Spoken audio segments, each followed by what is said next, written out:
it just felt like this.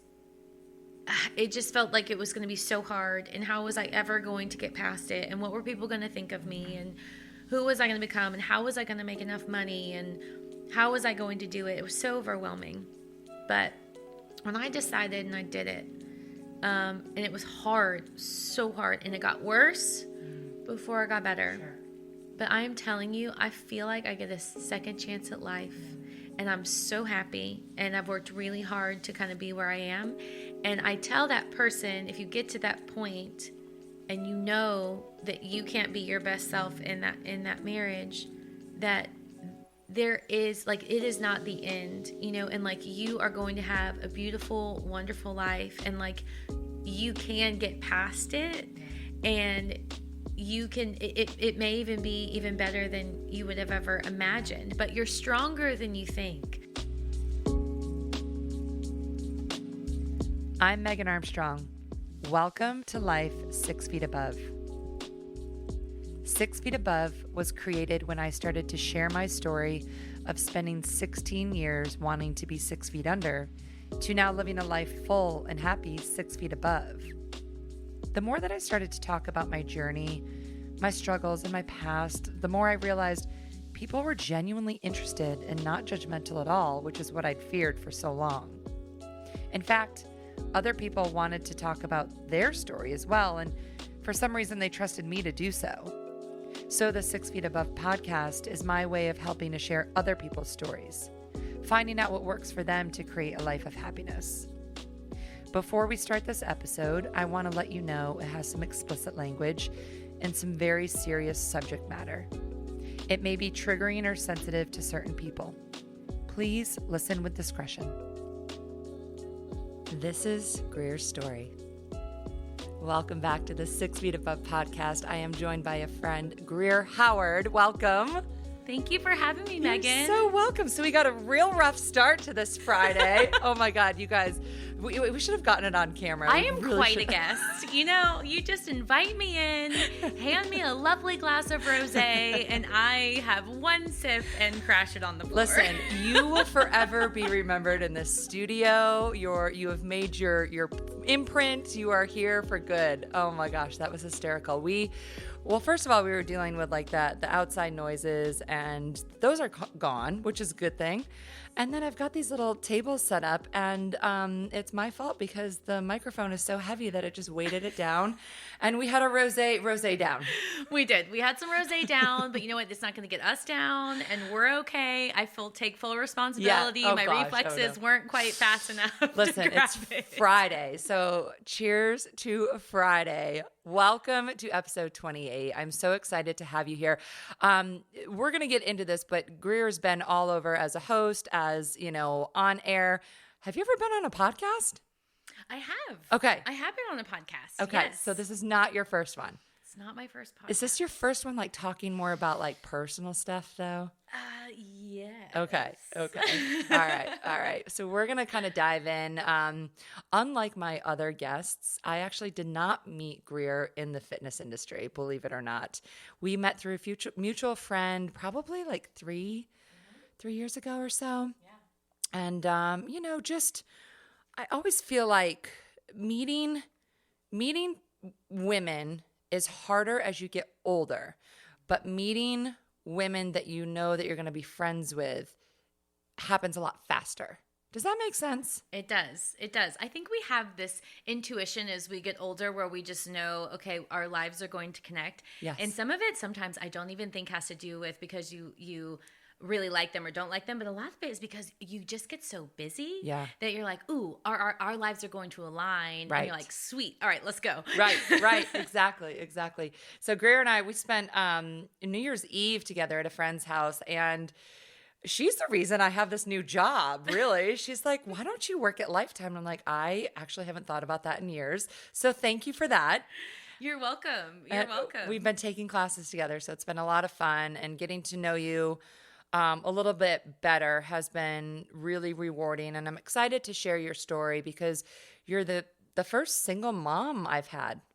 And there's a lot that goes into it. And in fact, I didn't tell you this before I came because I wanted to get your take on it very organically. But I thought this was going to be a stupid or naive question. So I asked our mutual friend who's also a single mom, are you considered a single mom if the dad is still in the picture? And she said, that's a really good question. Like, I've never thought of it that way, because to me, I always think single mom when it's just the mom and that's the only one providing and the dad's God knows where or whatever. And she made the point that, no, you guys are single moms. So would you agree with that? Okay, I love our mutual friend. It's tricky. Yeah. I would say sometimes I do, but sometimes I don't. There's something in me anytime that someone calls me a single mom and it hits me in my gut and I go, but are you? Okay. And the reason I say that is because in my particular situation, and let me just say everyone's situation is very, very different. But in my situation, the dad is still very involved. Yeah.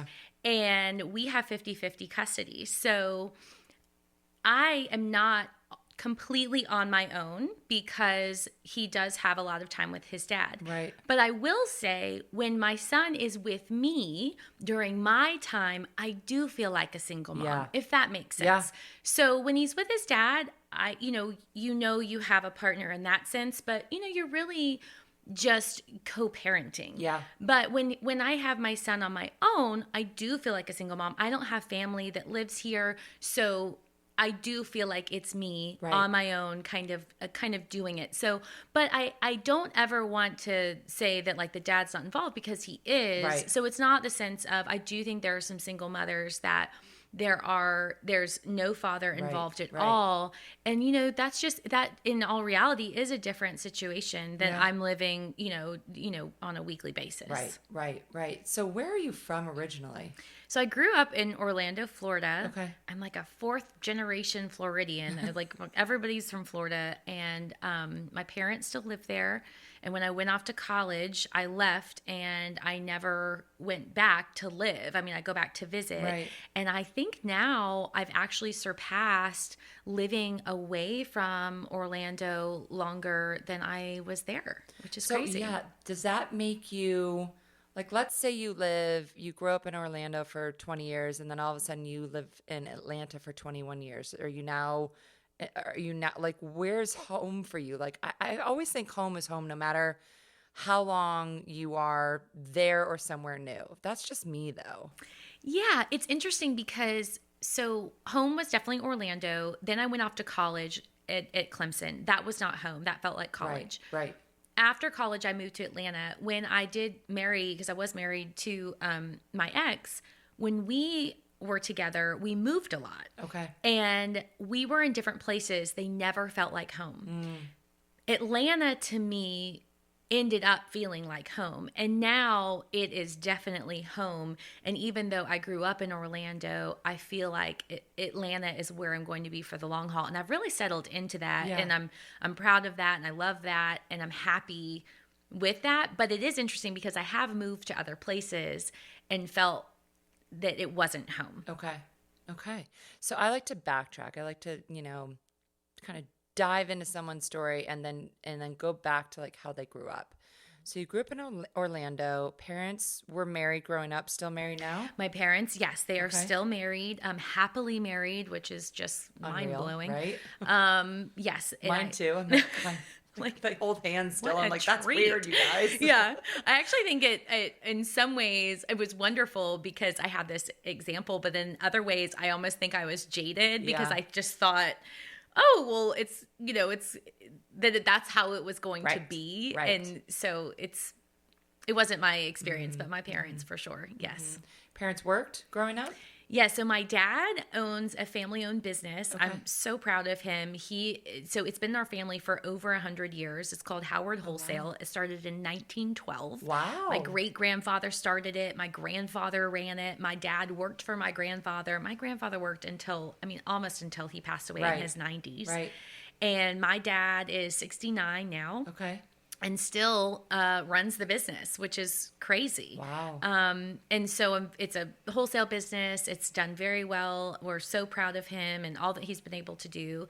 And then my mom, when we were young, she didn't work, but then she went to work when I went to kindergarten because I'm the youngest of 2. I have a brother. and she sold real estate, and she sold real estate for 25 years. And my mom is such a boss. I mean, she was so, I'm always just in awe of her because she's always been a feminist. She's always been a very strong woman. She was my biggest encourager. And she never once like did any marketing, and she was not like a salesy, a real estate agent who was trying to sell you anything. She never once like paid any money for advertising, but people loved to work with her because she loved people and she loved to find them homes. And so I watched her, have a great career, and she did all the fun stuff, like she would pay for like a shopping spree or like a little camp we'd go to, or different things. And she had this fabulous wardrobe that I always like looked up to. I thought she always looked so beautiful. And my dad just always was really cool about it. He was cool about that she worked, and there'd be times on weekends or at nights where she'd have to show a house, and he never complained. And truthfully, I always remember my mom being at everything. So she was a working mom, but she was there for my brother and I too. Right. So how much older is your brother? 21 months. Okay. Oh, wow. That was quick. I was a surprise. Were you? Yeah, I don't think they were planning on me, but we were almost 2 years in age and 1 year in school, which I think is a little close. Yeah. Truthfully. It was a little tough. Yeah, that's like Irish twins almost. Yes. Right? Right. Something like that. So a pretty, quote, I use this air quotes all the time, but pretty normal upbringing, nothing catastrophic. Parents are married, decent income for the family. You guys were able to do everything that you wanted to do, not over the top, but you did and played sports or? Yes. Okay. I played sports all growing up as a kid. So I having a brother, I wanted to do everything my brother did. And so he played sports. I wanted to play sports. I played on an all-boys basketball team when I was young. I was the only girl. I remember playing. I told my mom I wanted to play baseball and softball. I told her about a league that was nearby that I wanted to play in. And I was a cheerleader. I think it was when I was 5. And I did that. And then after, my mom said, well, do you want to do it again? I said, no. I said, I want people to cheer for me. I don't get it. Yeah. So I was a very funny little kid in that way. And That's awesome. Then I wanted to play sports. And so I did. I ran cross country. I played basketball and I played softball pretty much all through high school. And then I didn't in college or anything. So how did you end up at Clemson? What was the draw there? That was so random. I know, coming it's from so Orlando, random, right? So I had gone to summer camp every summer in North Carolina, and I loved it. I'd go for like a month and just was always a really independent kid. So I loved going. And a couple of my counselors went to Clemson. And I loved the Carolinas. I loved hiking. I loved the mountains. And I was in such awe of it. Yeah. And I think I just, from a young age, knew that I loved Florida, but I wanted to be out of Florida. My family was one of those families that just knew a lot of people. And I felt like everywhere I went, it was already kind of decided, like, we know all these people. And, and I kind of just wanted to like make my own way, I think. And so Clemson came up, but actually it's so funny. So following in the footsteps again of my brother, he actually went to Clemson. Oh, okay. And then he kind of made that decision. There was a few kids in the neighborhood that had like gone to Clemson kind of randomly, and he went. And then I remember being kind of like mad, like, he's going to Clemson. But at the end of the day, when I went to go visit him, in college, he was, when he was in freshman, it just felt like, if I'm going to do this and I'm going to go to a big school and I'm going to be away, it felt like, it'd be really nice to be here with my brother. Yeah. So I ended up going to Clemson. Was he receptive of that? Because I would imagine some brothers are like, do not go to school where I'm going to school. He really was. If he was mad about me going, he never said it. Yeah, he never said it. Mm-mm. I didn't know that you had an older brother. Yeah. That's cool. Where's he now? He lives in New York. Oh. Yeah. Like in the city? Or? He has for many years. He's married, has 2 kids. And when his oldest, who's now 7, and in first grade, when he went to kindergarten, they moved right outside in a town called Bronxville. So they live in Bronxville now. Okay. All right, cool. Mm-hmm. Go New York. So you go to Clemson, and what was your degree in? So my degree was in communication and journalism. Okay. I knew from the start I wanted to be in TV. Mm-hmm. I had told my parents actually in high school that I wanted to be in TV, and they were like, go play sports. And I was like, okay. And so when I went to college, my first week, I was like, okay, I wanted to know what the least amount of math and science. Right, And then also I walked myself into the TV station and was like, hey, what can I do? Yeah. And so I just started, worked as like a DJ. I created a TV show at Clemson that played on our little like Clemson, network for the university. Yeah. And started getting internships and all of that. I was very focused on that. Actually, a lot of times I would be editing something in the editing suite until like 2 in the morning when my friends were out like drinking beer. It was crazy. Yep. I don't know why I did that. Yep. No, I remember that too. And those editing bays were so like, they were like teeny. You felt like you were in like a little coffin. Yeah, they're so small. So you go to Clemson, and did you meet your ex there? No, I didn't. I had a boyfriend in college that none of my friends liked, and it's weird. He's actually the one where I look back and I'm like, I don't get it. What? What? That was so bizarre. Most other ones I'm like, oh yeah, they make sense. Yeah. But yeah, he was a wild card, and I don't know why, but I dated him all through college, truthfully, until the very end. Really? Yeah. And then so I moved to Atlanta, and I thought, okay, I'm going to date, and so I did. So for a couple years, I just dated, I don't know, anybody who would date me, I guess. Nobody serious, right. But just went on a ton of dates and had a lot of friends and, how come Atlanta? So I had gotten, every summer during college, I had an internship. And the summer before my senior year, I had an internship at CNN Headline News and their entertainment. Okay. And so when I was looking for a job after school, I, reached out to all my people I had interned with, and there was an opening to be a production coordinator at Turner Studios from someone that I had known from Turner when I'd worked there. And so it was basically a full-time freelance position. Okay. And so I knew I wanted to be in TV, right. And I knew that I was either gonna have to move to a small market to be in the news somewhere, or I thought, okay, cool, I could move to Atlanta and work for Turner. So I think I'm gonna do that and then work on my on-camera stuff on the side. And so that's what I did. So I moved to Atlanta for that job, and I moved with 2 of my girlfriends, and we, got an apartment and like hung out and worked, and that was it. It's always so nice to be able to move from college to a new city with like your college friends. It was so much fun. That's what it was hilarious. Can I tell you a funny story? Yes, this please. is so funny. So let's remember, this was quite a few years ago, and we were not as cultured, and we had come from Clemson, South Carolina, and Clemson was very conservative, and we showed up to our little apartment, and we thought, oh, this is so great. So for those of y'all that know Atlanta, it was off of Cheshire Bridge. And oh boy. Oh yeah, and we had no idea what Cheshire Bridge is. We were like, it's by Lenox Mall, and, which is even worse now. And so we literally opened. We were like, oh, let's get this apartment. It's right by the pool, and we had not seen city life. We had not seen a lot of things. And I remember the first day of summer, we opened it up, and we realized that we lived in an apartment complex with all gay guys, and they were all at the pool, like in their like Speedos and stuff. And it was kind of like, oh my goodness. But it ended up being our friends. They were the best neighbors, and like we just truthfully had been so sheltered at Clemson that like we just didn't have any gay friends, and you move to Atlanta, and then you get to meet some, and you're like, wow, you guys are super cool. And Literally. They were the best neighbors, so clean, looked out for us, and it was amazing. But it was just funny as really young, right out of college, super sheltered and naive. It was like, oh my gosh. It was pretty funny. I remember that. We moved to Boston after college, and I was like, oh, there's a lot more to the world. And then I lived in Boston for a year, and then I moved to LA, and I was like, whoa, this is a whole new universe. Whoa, like, whoa, there's like all sorts of things going on here. So you end up in Atlanta. How long ago was that? So that was like, okay, so I moved to Atlanta in 2003. Oh, more than that. Yeah. Oh, I'm wow. old. You're not old. I think I'm older than you, but we're about the same age. It's whatever. Listen, here nor there. Age really, honestly, doesn't matter. I know. This is what I've decided, because people die at all different ages of their life, so it's really all relative. So true. It's about how much time you have on this earth. It's not about how old you are. Yeah, and what you do with it. Right.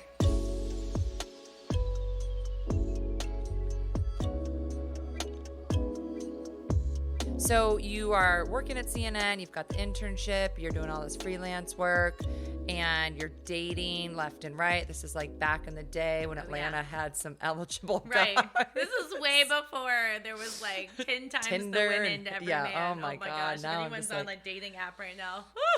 I'm about ready to move to Denver. Seriously, I'm about ready to give up. But how did you meet your ex? Let's just kind of dive into it because this is kind of where everything really happens in your life. Sure. So we had honestly, I mean, a really great story of meeting. Truthfully, we both were volunteering at our church with high school kids, and we had gone on a retreat, and I thought he was really cute. He's a very handsome guy, and kind of thought, okay, well, we have some of the same, beliefs, whatever.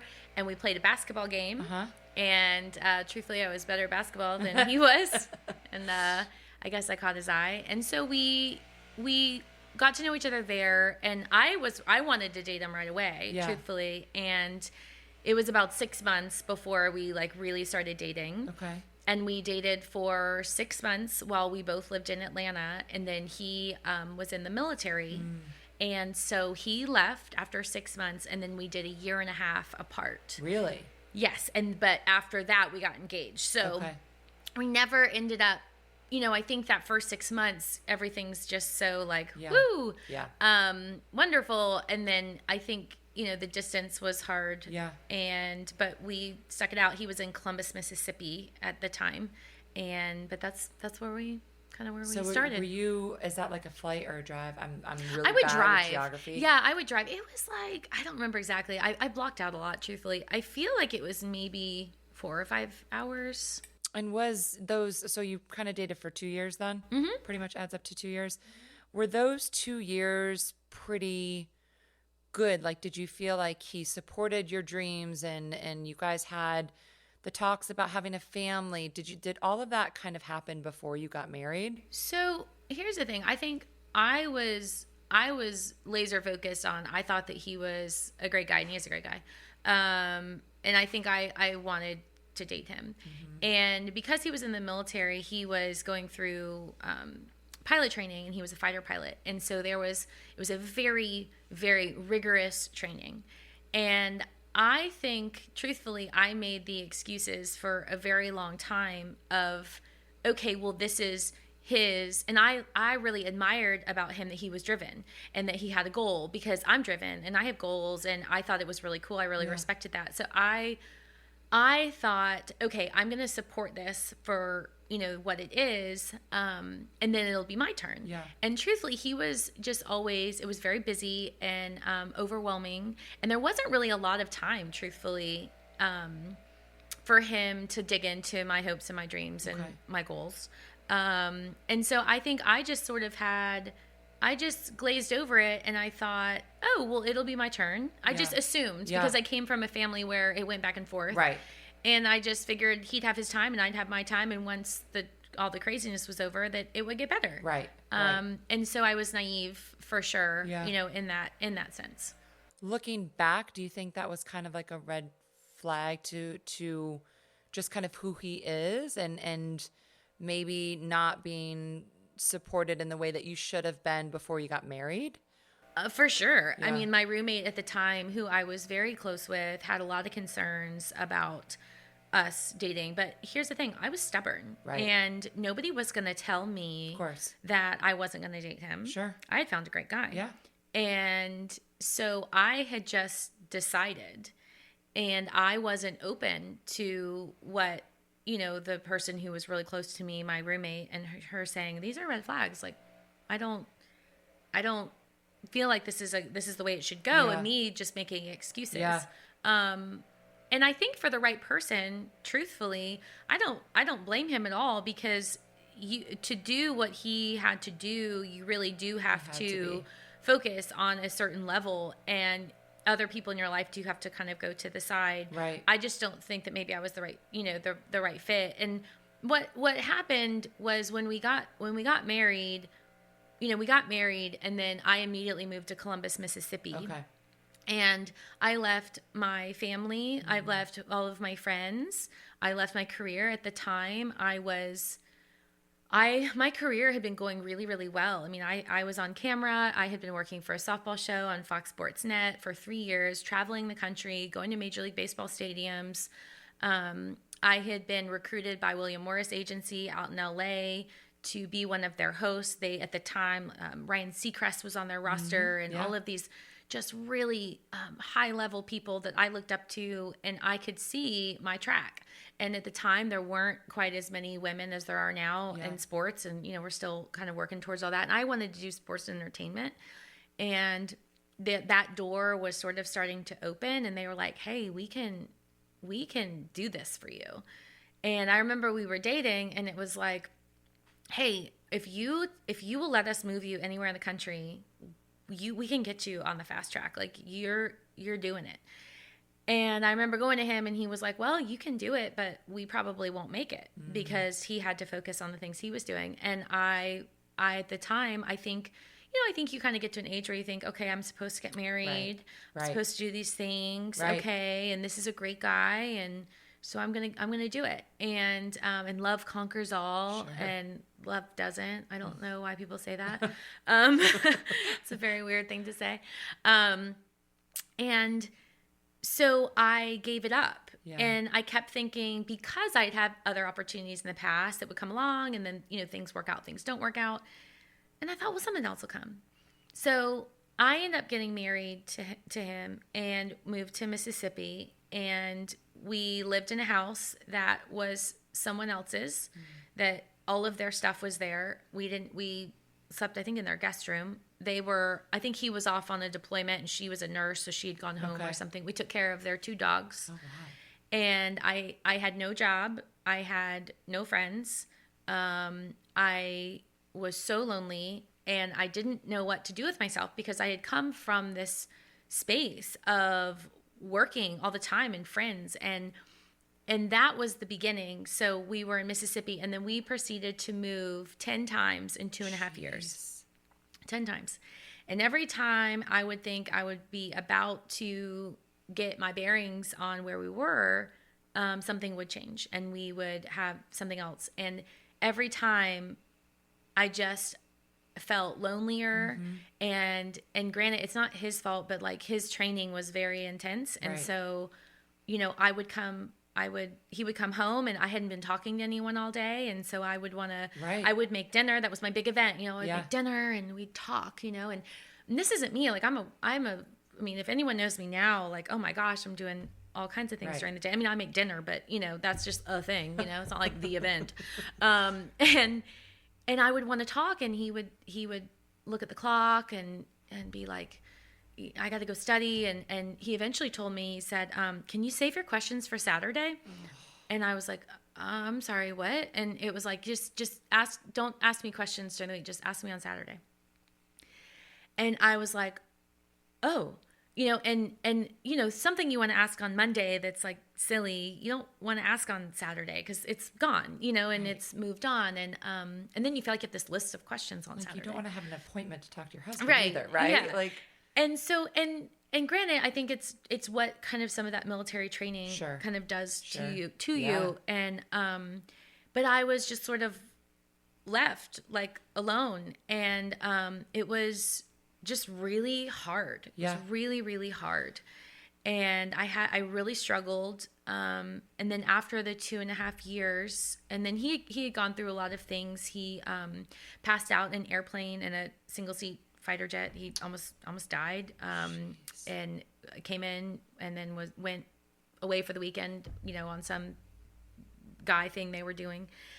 And I got valley fever when we lived in Arizona. I got really sick. I was hospitalized. I had to drive myself. I mean, I should have called an ambulance to the hospital. I was hospitalized. I was sick for probably 6 months after, just trying to recover. My immune system had been rocked.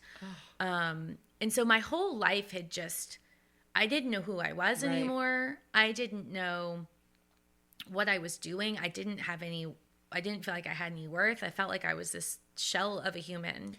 But you had the husband, because that's what society tells us that we should have. The list. I had the husband.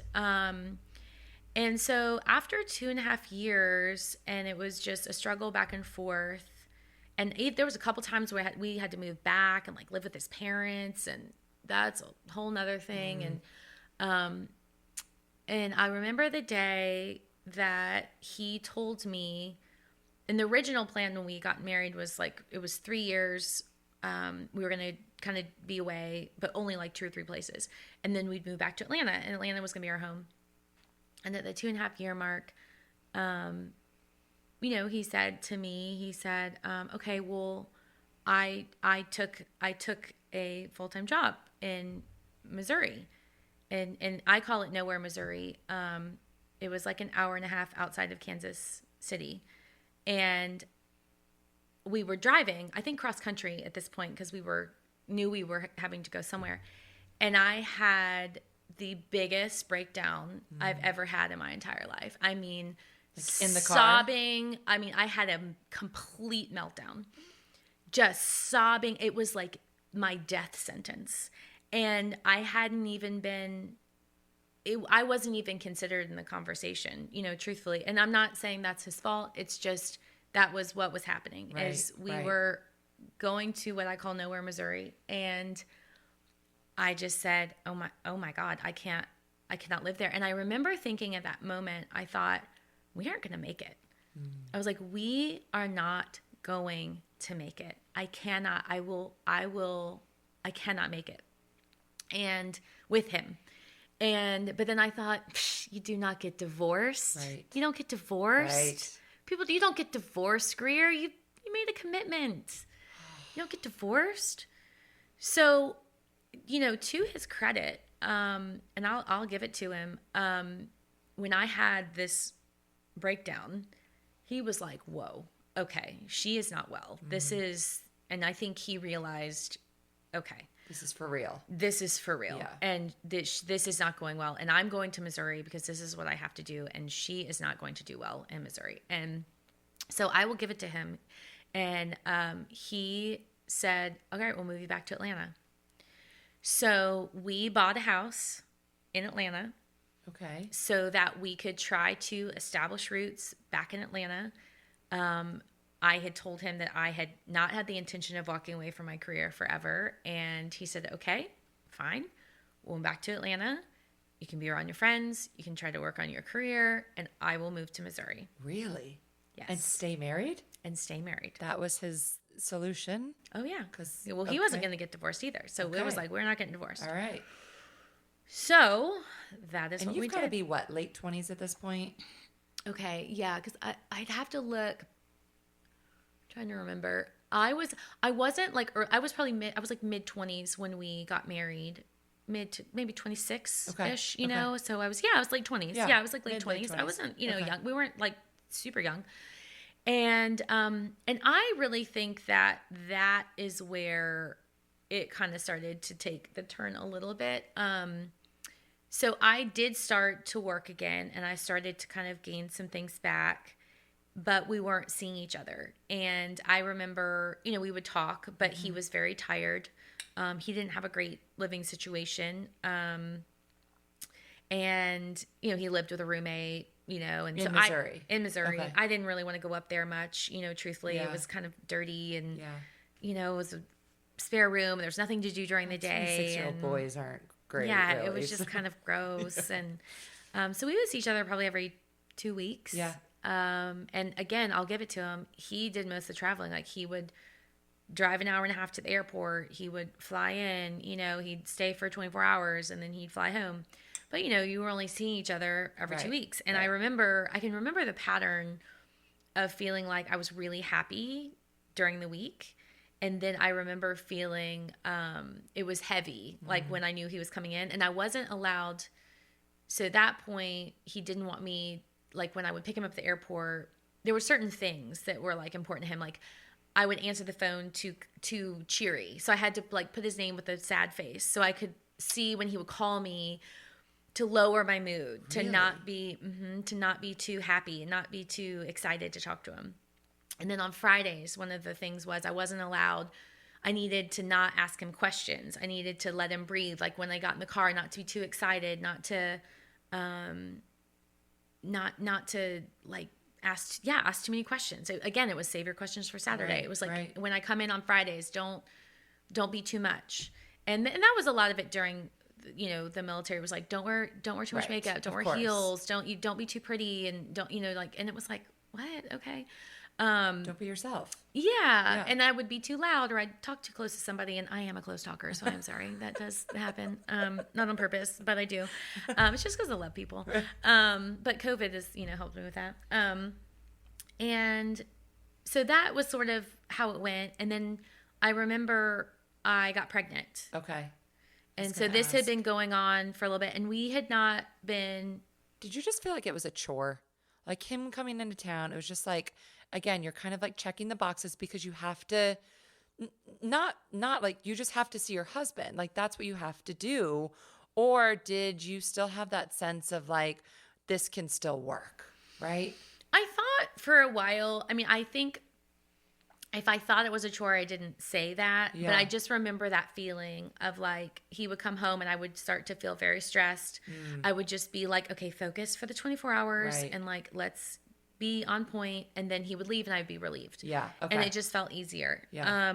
And then when I got pregnant, I remember getting pregnant and thinking, oh, okay, well, I guess we have to stay married. I guess we're staying married. And it was weird to think that. But I did. And so I thought, okay. And so when I was pregnant, because I work on camera, again, I went back to like, as I had started to build my career back, I wasn't working again. And it was like, oh man, Right. You were just getting yeah. back in my groove. Yeah. And now I'm pregnant and, but okay, so I'm pregnant. So while I'm pregnant, we found out that he was going to be deployed about 4 months after our son was going to be born. Mm-hmm. And so it was like, okay. And so we knew that it was coming. And so when Harrison was born, his and that was a really stressful time. It was a bad time with my family. Like I remember my mom came and, mom's dream of like that week that they're with you and their baby. And my mom left. She left because. When he was born? Yes, because it didn't go well with me and my ex and my mom, and the dynamic wasn't working. And my mom just was like, deuces, I'm out of here. Really? Like, I am not going to be in this environment. Interesting. And it makes me so sad. Mom, if you listen to this, I'm apologizing again. Because it was like some of these moments that just were really sad. Well, and you can't get him back, right? Right. Yeah. Yeah. But so then when he left to deploy, he was gone. He came back right before our son turned 1. And that year was a game changer for me. For almost a whole year, you really were single mom. Right. I was just going to come back to that. Yeah. Wow. I want to go back one step. Okay. Did you ever tell your ex or tell your family those years that you were moving around how lonely and how much you were struggling? Did you ever vocalize it? I think that they knew. Did they? But no, I don't think I vocalized it like I should have. And I think that I was putting the pressure on myself of like, well, I'm supposed to be a really good wife. Right. And I'm supposed to, and there were certain things that were important to my ex that kind of I struggled with, and I don't know if anyone listening ever struggles with this, but it was like I had these loyalties to my friends and my family, and then all of a sudden when I was married to someone, it felt like all my loyalties had to be to that person. Right. And then I was kind of not the way that I should be to some of my friends and family who had been there for me for a really long time, because I thought I was supposed to be, I hate to use the word submit, but like I was supposed to be like this certain level of wife. And because I'm the wife, then I have to kind of get in line with what is expected in our home. And it just, that's one of the biggest things that I regret is it's like, I will never be with someone again that is going to question the way that I want to treat my family or my friends. I can remember the first wedding that a friend of mine from college, I had just gotten married and we didn't have a lot of money, but I had gone to every one of my friends' weddings, everybody's. And she was one of my roommates in college. And I remember that, you know, it wasn't in our budget to go to the wedding, and he didn't know her, you know, and he didn't know all the things that we had been through together as friends. And he just said no, that, you know, I wouldn't, you know, that I wasn't going to go to that wedding. And because we didn't have the money. And I remember telling her, and our friendship was never the same. Yeah. To this day, it hasn't been the same. I asked that question because I know there are going to be people listening that are in that situation right now that don't vocalize how they're feeling. And it doesn't mean it will change. It doesn't mean that if you had said how you're feeling, you may still be married. No, I'm not saying that. But I do think there's something about vocalizing how you feel and how somebody else's actions affect you can actually help the situation. Just like he said, hey, you can only ask me questions on Saturdays. That's what he needed. But you never kind of vocalized what you needed because you have to be the wife. You have to do this, this, and this. And I just think there's so many females that are going to be listening right now, and we want to empower them and be like, you have to stand up for yourself. You have to, and not only stand up for yourself, but just let people know how you're feeling and ask for help. Yeah. So I was a peacemaker. Yeah. I've always been a peacemaker. Yeah. And even though in my family, even though everyone, like, it was a good family life, like my brother was always pushing the buttons and he was always in trouble with my parents.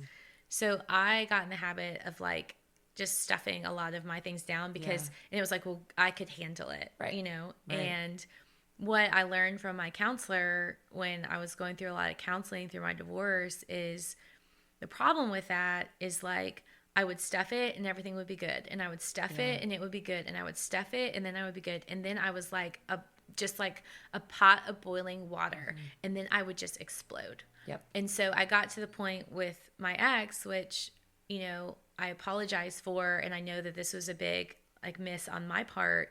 But I took so many things and just thought, okay, I can handle it. Okay, I can handle it. And then I would just unload. Yeah. And I would be so mad at him and I would be so upset. And he's like, whoa, Yeah.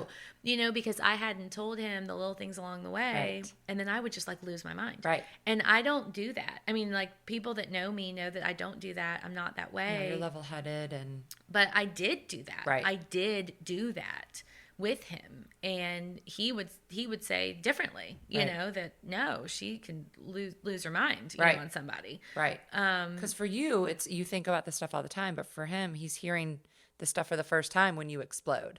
So it's this whole like difference of kind of opinion, if you will, because it's brand new for him, but it's been going on in your head for months, years, whatever. Oh yeah. And So- I mean, think about it. I had nothing else to think about. Right. And he didn't have time to think about Right. it. So it's Right. not really. And again, I'm not trying to blame him. It's like I had a lot of things at fault too, but that was just part of it. You know, Right. he didn't have time, and that's all that consumed me. And I think, you know, granted, I've never been married. I don't have kids. So this is just an outsider looking in. But I think we spend a lot of time trying to place blame on the mother, on the father, on the whatever. And it really just comes down to circumstances that don't work out and things are better off a different way. And at the end of the day, you have to live your life the way that is going to make you happy, the way that you're going to pass it on to the next generation. And if that's not in a relationship, if that's not in a job, if that's not in whatever it is, you have to figure out how to get out of it somehow because life's too freaking short to live it any way but pursuing happiness. And that's not to say you're going to struggle days now that you're divorced, but people that stay in the marriage just for the sake of staying in the marriage, they don't think that they either have enough power to get out of it. They don't think that they have enough strength to get out of it. Finances, I'm sure, are such a huge deal. So you have Harrison, that first year is like your determining factor, like this is it, right? I'm done. What was there like an actual moment, or was it just that year of kind of being a single mom that you were like, this is it? Yeah, so basically his dad deployed, and a week later, I actually started my job with the Atlanta Braves. Yeah. And I was a machine that year, truthfully, in the sense that, I worked really, really hard. That job was important to me, and my son was also very important to me. So I was playing the single mom, doing all of the things, and then I had some family help, so they would help me when I would go to work, and babysitters and all that. And then the moment I came back in from work, I was back in mom mode. Yeah. And I really got in the groove of doing that. And I hadn't been working that consistently in a really long time. I mean, probably since before I had been married, because we had been moving so much. And then even that year that I was kind of getting it back, I was starting to get some clients, but it wasn't the same. It wasn't the same. Right. And I started to realize again, like, yes, this feels good. Okay, I want to work. I also loved being a mother. Like, I love being a mom. But I got in this groove, and I realized when he was gone that, and I feel so badly saying it, but like, it was just, life was just a little easier. It was just he's a good person, but I wouldn't say he's easy. And it was just difficult. And I felt like I was walking on eggshells a lot. I felt like certain things needed to be his way. And I was tired. And it felt really nice to just be in that groove. And when he came back right before Harrison's first birthday, obviously he struggled. He'd been at war. He had seen a lot of things. He had done a lot of things that he had to do that were probably hard to do. And he struggled. And I needed him to come home and relieve me and help me and support me and be my partner. And he needed time to heal, and he needed time to relax, and he didn't have that in him, and he needed me to be sensitive and sweet and gentle. And I had become, like I said, a machine over that year, and I just wasn't gentle, and I didn't have time to be that while he was gone. And so we just weren't unable to connect on some of that level, unfortunately. And he had a hard time finding a job, getting his footing, figuring out what he was doing. I continued to work, and he would dig into projects at the house or the yard and just kind of get himself. So he never went back to Missouri. He came to Atlanta. He came back to Atlanta. Okay. And but with the intention of finding another job. Sure. And so one day, and we struggled, and he knows we struggled. And it was about 8 months later, and he came to me and he said that he was going to shift bases. He was going to shift from the Missouri base, and he had found a base in Florida that he wanted to be part of. And that he wanted to go back to school, and he wanted to go in Philly, and that he had found an internship in New York City, and that he wanted to do that. And I just looked at all of those things, and I thought, this is so complicated. None of these are in Atlanta. None of these things make it easy on us, and none of them include me. Yeah. And at that point, I was done. Yeah. And I realized that over that year, I think of when he was gone, that I just got to a point where, and I think having a child changes it, because I was like, I want my child to know me, and I can't be me if I'm married to his dad. Yeah. And so his dad needs to live his life and find another woman that is going to be a better fit for him. And I need to live my life and be the woman that I want to be for my son. And I hope I find another man, but I don't know. And I don't want anybody to take away what I know I have to be for my son. And there is no way I could have been, or I could have accomplished and done the things that I've done if I had been married to him. And he said to me, and I'll quote, he said that he thought when we got married that my dreams would go away.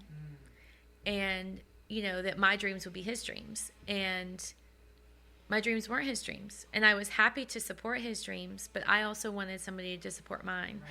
and to also feel like that I could accomplish things and that I had more value than just what I could provide at home and as a support. Right. And I'm a wonderful support. Like, I have friends that, would tell you, like, Greer is a very supportive friend, but I also am out doing my own things. So I have to have someone that I'd love to support someone, but I also need somebody to support me. I want a partner. 100%. 100%. Yeah. And I think it's also okay, like, for the women out there that are like, I want my dreams to be my, husband's dreams. Like, those are my dreams. That's fine if that's you. But, like, oh yeah, of course. We are very similar, and, like, we could be alone forever and be totally fine, because we have our own goals and we have our own priorities and we have our own, thing going on. And at the end of the day, you have to have someone that's compatible with that. And I think a lot of men aren't. A lot of men were raised to have the wife, to have what you were initially signing up for, what you thought it was going to be. And you're like, wait a second, that's not really who I am. And I need to show up the best Greer that I can be to be a good, to be a good mom and to be a good role model for the next generation of men. And it's so important, because there are a lot of women in your position that will stay married and they're just going to go through life numb. They're just going to go through it, and that's sad, and that really, really sucks. But at the end of the day, it's your life, whether you're married or not, and you have to take responsibility for it. And you have to say, okay, I don't want to live this way anymore, and you have to make the change. But ultimately, it's on you. And I hope that as we get further along in these generations, that women can feel like they don't have to have a man to be successful or happy or fulfilled or full or whatever. But the old school, the old way of thinking is that you do, and that a woman's dreams are the man's dreams. And that for some people that works, and it's perfectly fine, and they love each other, and that's great. But for a lot of people, I think women are realizing, like, that's just not me anymore. And that's okay too. But I think we're almost forcing the guys to level up, because they're learning, like, oh, these girls aren't just going to, like, do whatever. Like, we're almost like kind of training them to be like, okay, we're stand on our own females. We want this type of life, this type of life. We want to make our own money, whatever it is. And guys are slowly but surely starting to transition and to be open to that and to be supportive of that, which I think is really cool. Well, I think that's something I want to teach my son. Yeah. I want my son to know that, hey, my mom was a great mom. My mom loved me. Like, that was the biggest thing I had for him, is like, I wanted him to know how much I loved him. But also I want him to see that I work. Right. And that I do things. And so I brought him to set with me. I brought him to auditions with me. Like, there are things that most of the time I want to do. We do fun things he wants to do, but if mommy's got to do something for work, or I've got to go hop in the voiceover booth, record something, okay, mommy. Yeah. Because I want him to know that and realize, like, oh yeah, my mom worked. Yeah. Yeah, she was great. So when he one day has a woman in his life, he looks at her, and when she says, oh, I've got to do this thing because I'm working, he's like, oh yeah, cool. Yeah, right. Go He's on. Supportive of that. Yes. And how does a boy or a man know that that's okay if they've never been taught? They don't. And granted, I'll give it to my ex. I don't know that his family was in the situation that had taught him that. And I had come from a situation that was very different. Right. Where it was very normal that my mom worked. Right. So once we start to understand each other's backgrounds, it kind of makes a little bit more sense why people are that way.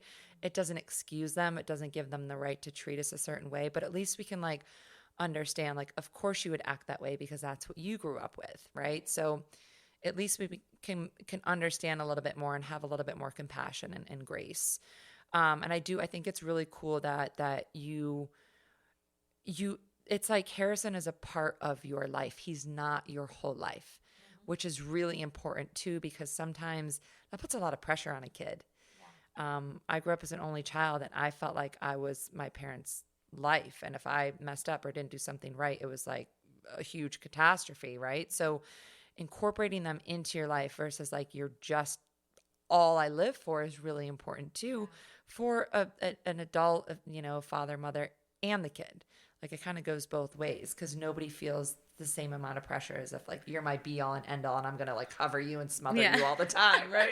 Yeah, and I feel like because I'm with him half of his life, right? Yeah. And that's the truth. I do have boundaries when I'm Sure. with him. So when my friends want to go on a girls' weekend and I've got him that weekend, it's a no. Yes. Because I have plenty of free weekends, Right. and on those weekends I will girls' night it out every time. Yeah. But on the weekend with him, I won't. So you create these boundaries because, you know, and so that you have that full life, but when you only have them for a certain amount of time, Right. you do have to like prioritize them. And I will say also, I think that it's hard because I only have him half my life, but I think I have to remember what is best for my son. Correct. And like he has a wonderful father who loves him. Yeah.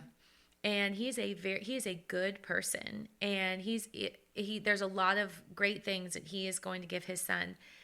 It would be a disservice for me to fight to not let him be with his dad. So I think it's also really important that I let him go and I let him be under his dad, and I don't try to micromanage their time, and I let them do those things because I mean, just because I don't want to be married to him doesn't mean that I don't trust that when he's with him, that he's going to teach him good things, Right. and he's going to provide a good life for him. So, you know, I think that's also another thing you just kind of have to wrap your mind around is like you have to release some of that control, you know, when they're with the other parent. And Right. that can be hard. But also when you have a child with you 24/7 and you're the only parent, that's also hard. Yeah. So you need those breaks Yeah. a little bit too. Yeah.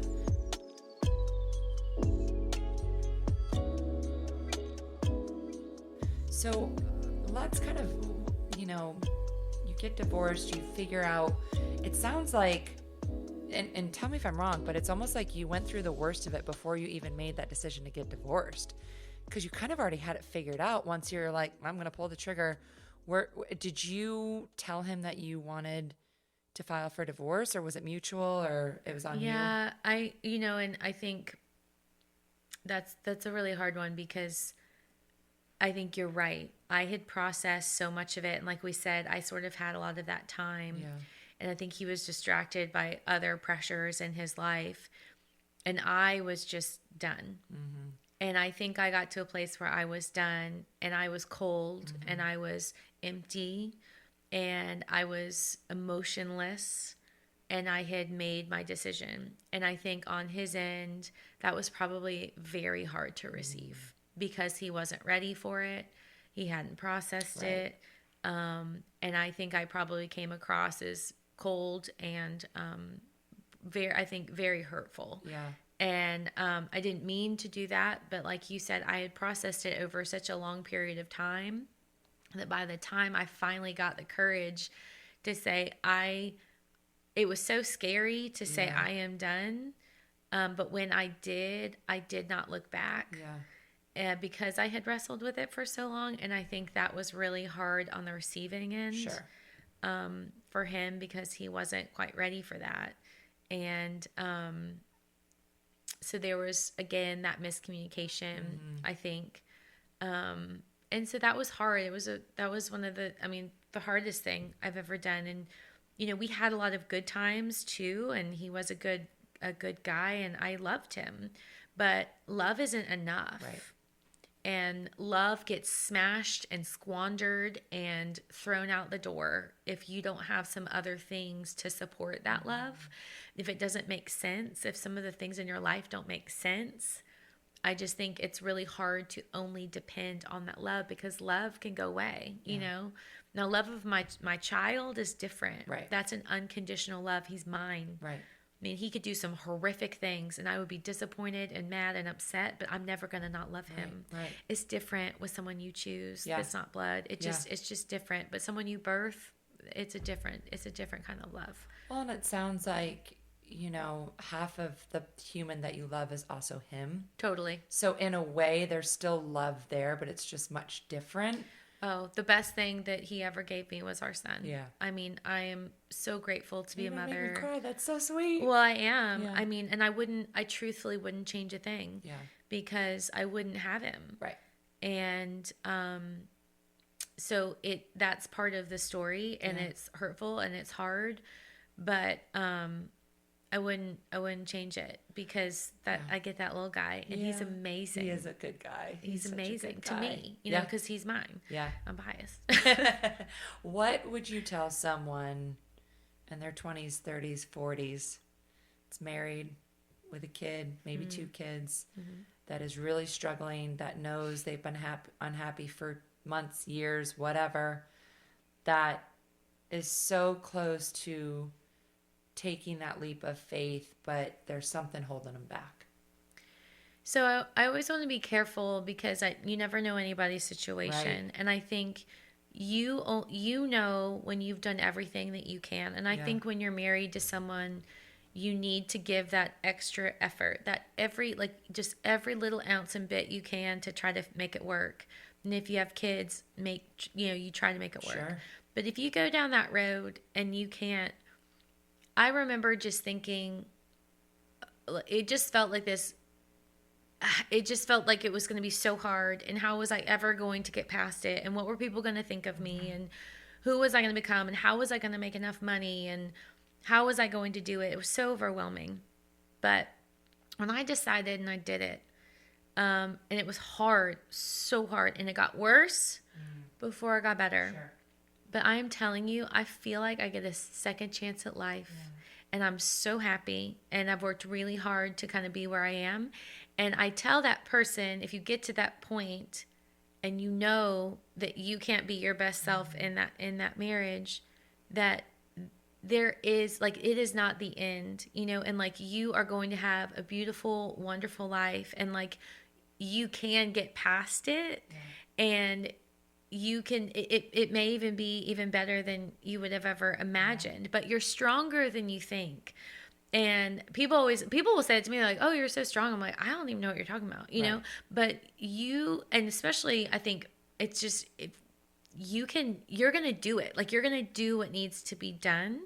And so if you get to that point and you know that it's over, then just let it happen. And once it happens, it's going to be over, and you're going to go, I'm still here. Were you scared of any judgment from your family?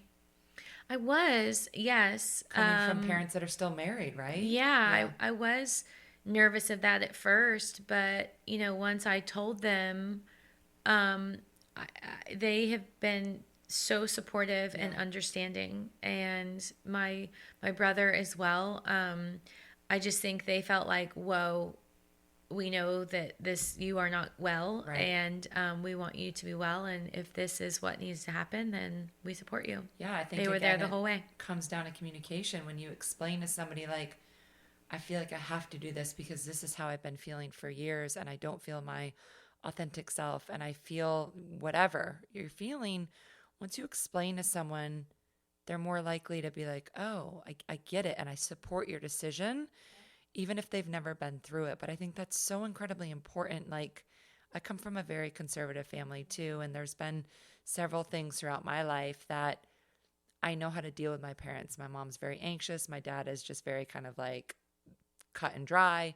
So I know how to talk to them.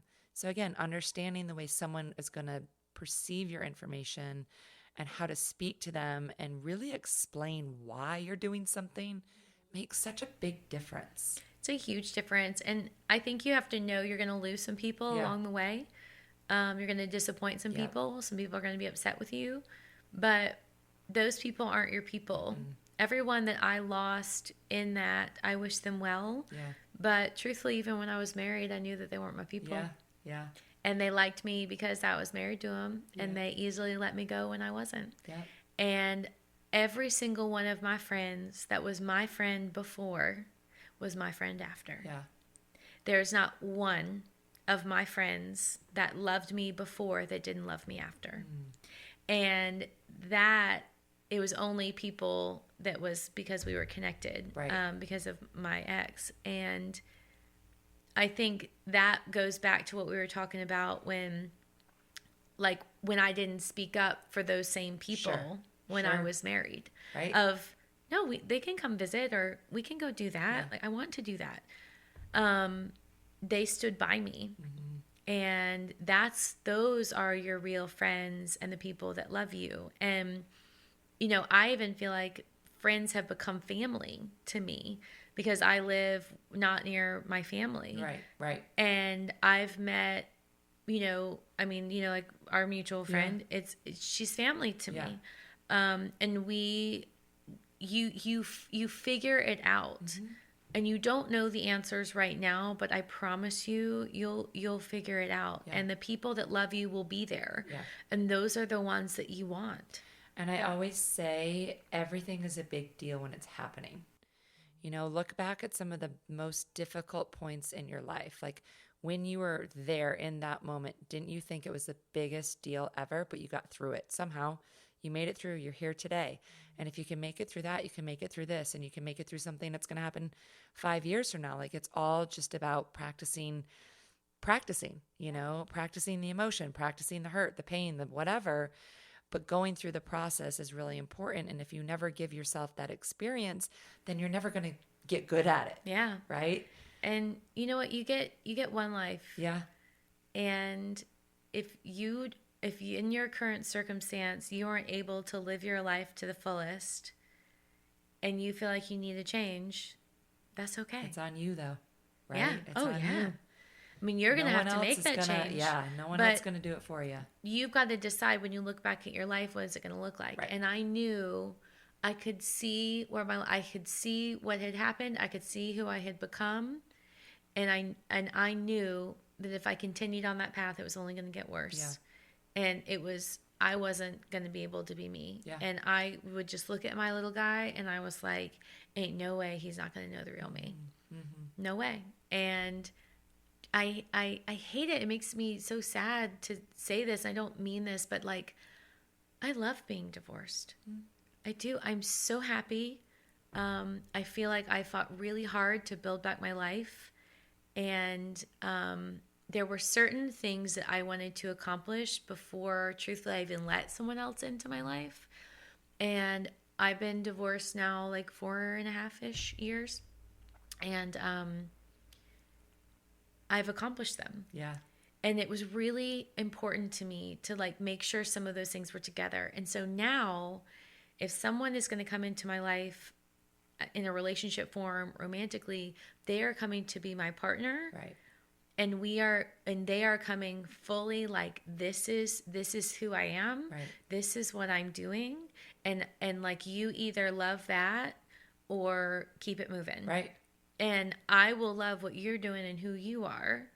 But that is just very important to me to be like, this is what it is. Yep. And I had to work through a lot of that. I know a lot of people, they like date really quickly and I think everybody's different. And I'm just funny. I'm funny about some of that too. I mean, I've dated people, but nothing where it's been like really serious. And I think for me, it's just, there were some things I needed to hit. There was some healing I needed to do. There was just some things I needed to prove to myself.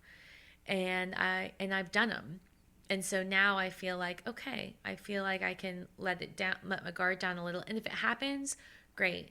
If it doesn't, that doesn't mean I didn't have a successful life. And I'm going to be picky about who that is because I have built a life I'm really proud of and I love. And so if I'm going to allow you into that life, truthfully, it's like, I want somebody that's really worth it, and I don't want just the guy that's into me, that's not enough. Right. Well, I always say, nobody should complete you. You should be complete and Jerry whole. Maguire is spreading lies. He really is. Lies. Well, let's face it. It is lies. Tom Cruise, so we know that's a lie too. Get it out of here, It's just, it's such crap because it's like, I look at it as like two parallel lines. Like my vibration, it's going up and up and up, and I need someone to go right there with me, and we don't cross lines because we don't complete each other. We are going up together and we are just equal. And that's what it comes down to. But I also think that comes with age. I think it comes with maturity. I think, You learned a lot from getting divorced. You learned a lot from, raising Harrison 50% on your own. And that comes with time. That's really hard. Like if I heard this podcast when I was 24, I'd be like, you two are freaking crazy. But it's so true. Like, my 24-year-old self was just so different. So let's love her, but right. she's different. We love you, girl. She's different. She needs to listen up a little bit. So where are you now? What are you doing now? It sounds like things are rocking and rolling. Your career is great. Harrison is 7. Yes. Okay. Almost 8. He's in first grade. Yep. It's this last year, I mean, for everybody with COVID has Right. just been like crazy, but I ended up working for the Braves for 6 years, which was incredible. And then as Harrison got older, it just kind of became clear that like the schedule was a little too crazy. Yeah. So I started looking for something else. And a little over a year ago, I started working for a home show that has been great. It's not as thrilling and as exciting, truthfully, as my job with the Braves was. I loved it. It was so fun. I really miss it. But it was the right choice for me and for my family, for Harrison.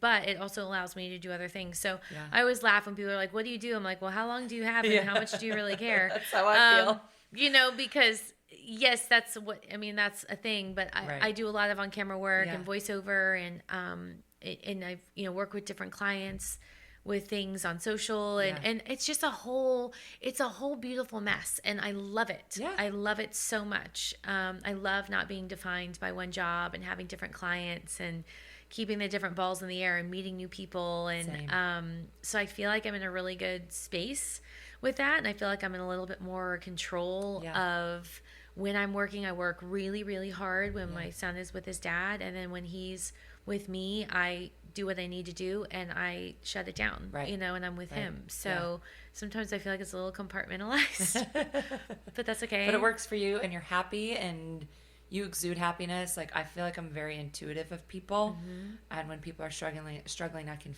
feel it.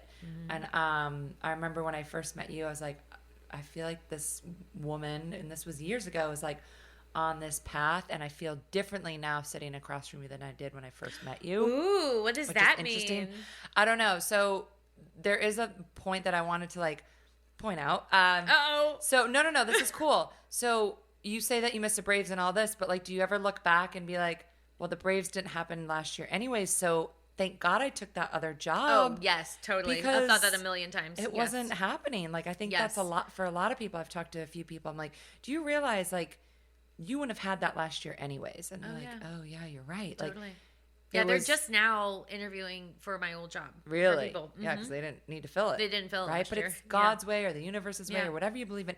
It's a way of protecting you. So sometimes when you feel like you have to step away from a relationship or a job or whatever, although it seems, and I remember this when I technically got fired from Sculpt House, and you and I talked about my life, in that moment, it felt like a knife in the gut. It felt like the worst thing I had been through in a long time.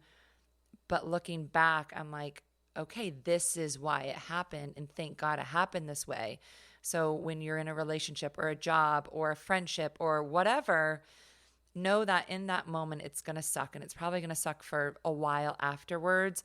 But you will get to a point in your life when you will look back and you will be like, thank God it happened that way.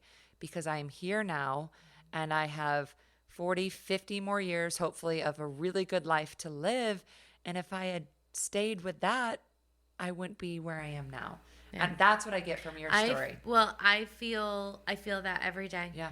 And that's why I feel so grateful for my life and a second chance at life. And even though there isn't this husband in it or whatever, that's not even the goal. Right. And would that be great? Sure. I don't even know. Maybe there's just a partner you have. Right. I have no idea. I don't even care. It's just, I've been there. I've done that. I checked it off the list and it wasn't for me what it was cracked up to be. Right. And so I've been so thankful every day. Man, this life is awesome. Yeah. And I wouldn't have had that. And it's your story and it's what you're going to pass on to the next generation, which I think is the most important thing because they learn from their parents and they oftentimes repeat what their parents do. So if we don't change our habits, then it just gets passed down and down and down. And at some point, somebody's got to make a change. And I'm so glad that you took a look in the mirror and you're like, this isn't the real Greer. And here you are now, and you're showing up for your friends and your family. And who cares if you're divorced or not? You're a better human being because of that. So I'm so much better. So much more interesting. Like, your story's great. Like, you're so interesting. You're such a little ray of rosé sunshine over there. It falls on the floor. Sorry. But I feel like we need to do a part 2 and like have it like more like a fun one and talk about what it's like dating as a single mom, quote unquote. Oh yeah, right. You Can want we bring that? you back? Totally. Like, if make it a anyone little more cares, fun.